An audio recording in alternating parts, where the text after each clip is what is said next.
All right, we are on day 2. It is the 6th and we are on upper body. We only have one part. It is 4, 5, or 6 rounds. We have 10 single, single, double circle raise, 10 push-ups, 10 single, single, double front raise, and 10 chest fly to close grip chest press. Okay, single, single, double circle raise, single, single, double, 1, single, single, double, 2, push-ups. So full, kneeling, or off of a height, full, or you could do off of a height, kneeling, okay? Single, single, double front raise, single, single, double, 1, single, single, double, 2, and chest fly to close grip chest press. Okay. Fly, press, fly, press, fly, press. Okay, so the first thing that we have, and I also try to point out if I'm using my lighter weight or my heavier weight, just because with arms, a lot of times something looks really easy and it's actually not, like most of these exercises in today's workout. So I'm pretty much using my light weights for most of them, okay? So single, single, double circle raise. So you're gonna have your palms facing out. You're going to raise one arm up overhead. Notice there is a bend in my arm. Back down. Raise the other arm. Back down. Now do both. Up, down. That equals 1. So you're doing that 10 times.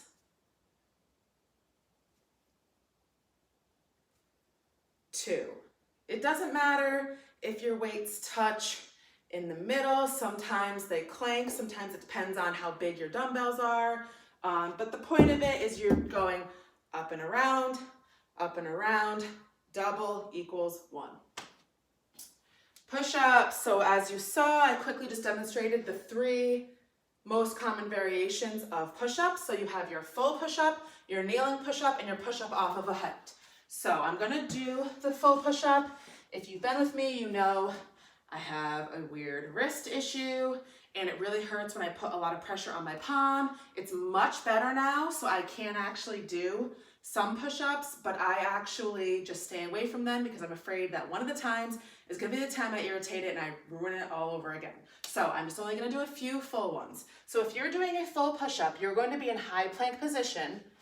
So hard to fit my whole body in the frame. Okay, high plank position, right? So my shoulder, elbow, and wrist are pretty much in a straight line.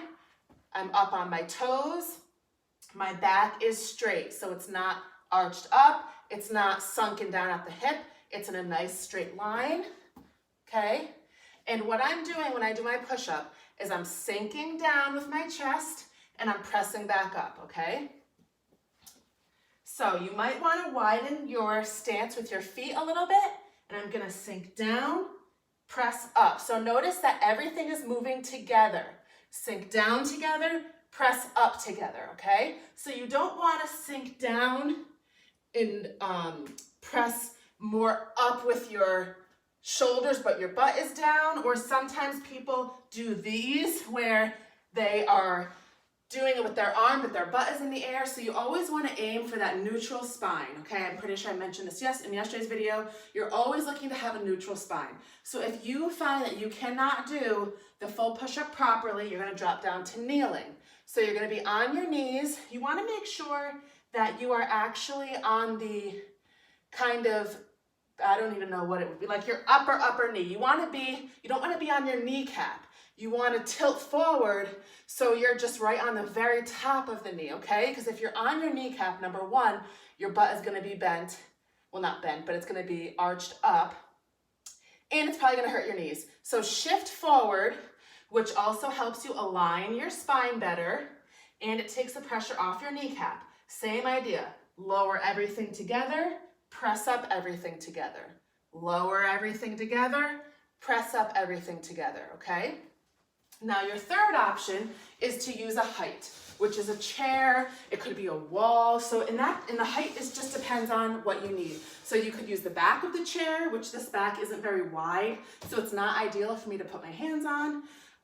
But this would be like a very high push-up, which is fine because if you're doing it like this, and you're somebody who really struggles and you have really good form and everything's moving together, the more you do them, the lower you're gonna be able to go. So it's really not about, you know, pride or anything like that. It's about form. So there's plenty of people who do full push-ups and they do them very poorly. So there's no point in doing something harder if you're not gonna do it correctly, okay? You could also come a little bit lower and just use the base of the chair. So now you're a little bit lower in a push-up. Or you can also do a height with kneeling. So this would be your easiest option. So you're on your knees and your body is elevated up and you're doing a push-up, okay? So again, you're always aiming to have everything move together, okay?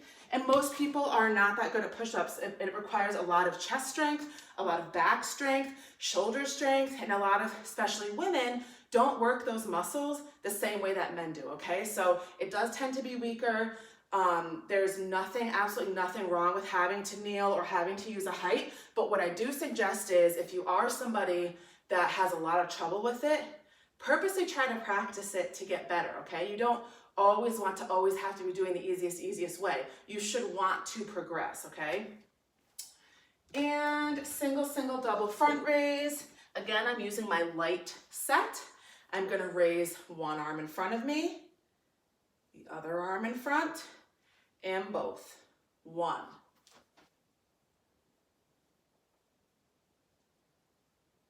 2,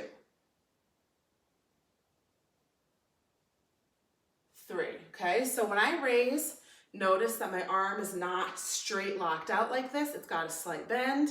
I try to raise to about shoulder level, and I do it nice and controlled. So I don't want to be doing this where I'm just swinging up and down. I'm going really high. I'm going crazy. It should all be very controlled. You should hit that spot at the top and be nice and controlled, okay? So just a reminder, 1, 1, 2 equals 1. Single, double, 2, okay? And lastly, chest fly to close grip chest press. So this one, anytime you combine 2 exercises together, you're going to end up having to use whatever weight works for the harder exercise. So out of these 2, for most people, the fly is probably their weakest exercise. So whatever weight that you need for the fly is what you need to use, even if it's gonna be too light for your chest press, okay? Because you're not switching weights in between. So whatever is your heaviest weight for your weakest exercise is the weight that you're going to use, okay? So we have our fly. So we're gonna start up here above our chest, and we're going to open our arms to our side, then a slow lower.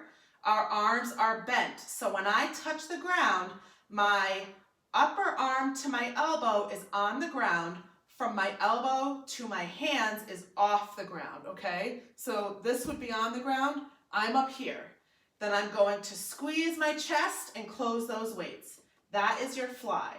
So down, slow, lower. Do not have your weights touch the ground. Your arms should be bent. Squeeze that chest and put those weights together. That is your fly. Your close grip chest press is the weights are together. You're going to lower them down to your chest and press back up. That is your close grip chest press. So combined, it looks like this.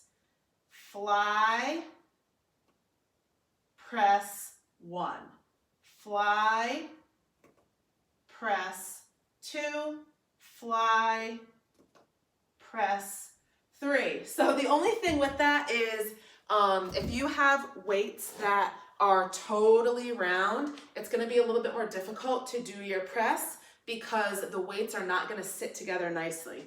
If you have a true hex, which means all the sides are flat, that's the easiest. These are rounded hex. I don't know, it's hard. It looks round, but you can notice there are flat edges. So sometimes if I can catch the big sides together, it sits really nicely. If I happen to catch like a thin side, it kind of slips. So just pay attention to what kind of dumbbell you have. If you have rounded, you're gonna have to really work to keep them together because they're not just gonna sit nicely if they don't have the flat sides, okay?